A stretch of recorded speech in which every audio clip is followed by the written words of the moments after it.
Bonjour, je vous présente donc l'étude Kawanet, où nous en sommes et finalement qu'est-ce qui est dans les projets maintenant.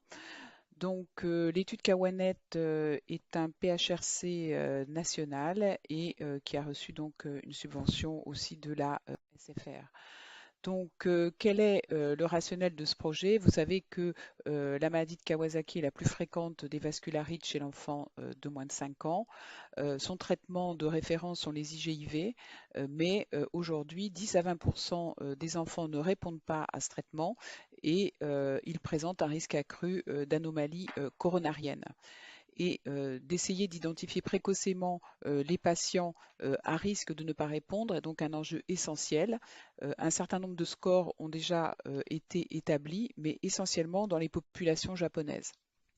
Donc la population du Kowenet comporte 465 enfants qui ont été signalés par 84 médecins et 425 ont été classés définitivement comme des maladies de Kawasaki.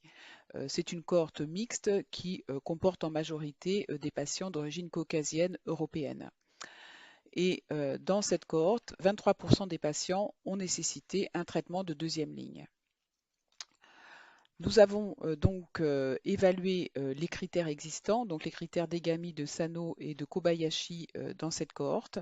Et vous voyez que si on considère la population totale du Kawanet, que l'on prenne les critères de Kobayashi avec un cut-off de 4 ou de 5, on tombe sur des critères qui sont relativement peu sensibles et peu spécifiques, même si la spécificité est augmentée quand on prend des cut-offs à 5. On remarque aussi qu'il y a quand même quelques variations interethniques et que les critères de Kobayashi semblent être les plus applicables dans notre population d'origine afro-caribéenne.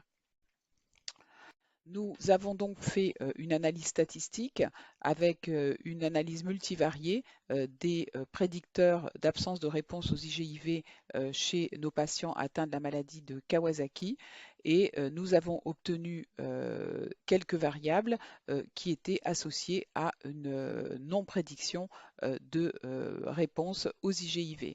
La première était une ALAT supérieure à 30, la deuxième était l'hépatomégalie, la troisième une lymphopénie à moins de 2400 et enfin un délai du traitement à partir du premier jour de fièvre de moins de 5 jours, ce qui signifie donc des patients très inflammatoires.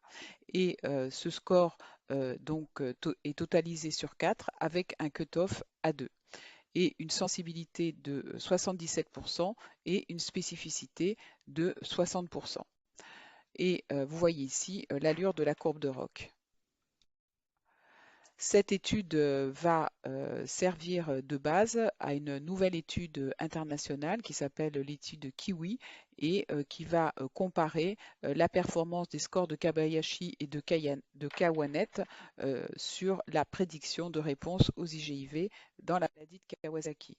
C'est une étude qui sera à la fois rétrospective et prospective, observationnelle, multicentrique, qui va analyser les variables démographiques, cliniques, biologiques et échocardiographiques associées à la résistance aux IGIV dans des cohortes européennes et d'Inde du Nord et évaluer également les différences de réponse au traitement entre les différentes cohortes et tester donc les scores de Kobayashi et le Kawanet.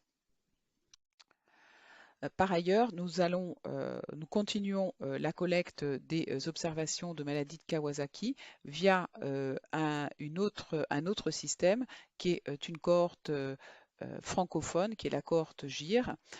C'est donc une fondation suisse pour les rhumatismes qui comporte divers cohortes et parmi ces cohortes, il y a une cohorte consacrée à la maladie de Kawasaki. Aujourd'hui, il y a 93 patients qui ont été inclus. Et ça permet également des comparaisons avec les PIMS, qui sont donc le syndrome multisystémique associé au Covid-19. Et je vous montre ici le dernier export d'octobre 2021. La cohorte GIR est donc un élément important de travail pour nous et nous participons en parallèle au projet européen Immunet, donc Immunome, pour les maladies auto-inflammatoires non monogéniques. Donc je vous remercie de votre attention et je remercie l'ASFR pour son soutien.